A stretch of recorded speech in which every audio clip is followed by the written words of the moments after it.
د ټاکنو کمیسیون ولې د انتخاباتو پایله اعلان نکړه؟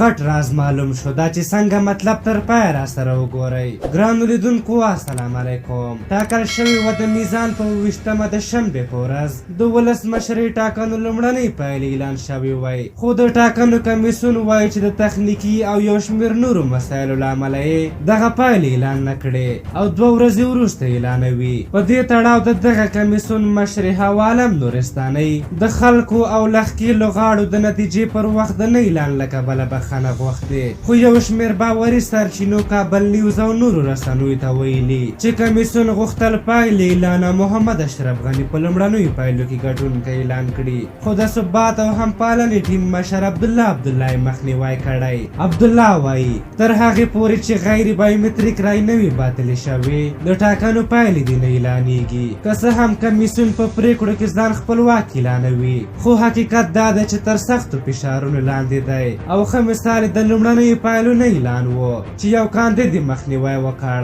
په هر حال ویل کېږي چې ټاکل شوې وه په ابتدایي نتیجه کې محمد اشرف غني د 61% رای په ترلاسه کولو سره د دغه ټاکنو ګټونکی اعلان شوی وای. بلخوا د هغه رقیب عبدالله بیا څه باندې 30 سلنه رای اخیستې. دا چې عبدالله د بایومتریک او غیر بایومتریک کیسې کوي، لامل دا ده چې عبدالله فکر کوي که غیر بایومتریک رای باطل اعلان شي اشرف غني 50 جمع یو رای نشي پوره کولای او انتخابات دوهم پړاو ته ځي. خو هغه معلومات چې ترلاسه شوي ښیي چې په څه باندې 2.5 میلیونه رای کې 3,40,000 رای غیر بایومتریک رای دي چې په دې کې د هر کاندید رای شته او که باطل هم اعلان شي د اشرف غني بیا هم 50 جمع یو رای پوره کیږي. په هر حال تاسو د دغه موضوع په هکله څه نظر لرئ؟ خپل نظرونه مو راته په کومنټ کې ولیکئ. که زموږ ویډیو مو خوښه شوې وي ضروري لایک کړئ. تر بلې ویډیو مو پالئ او بخښونکي خدای سپارم. د الله په امان.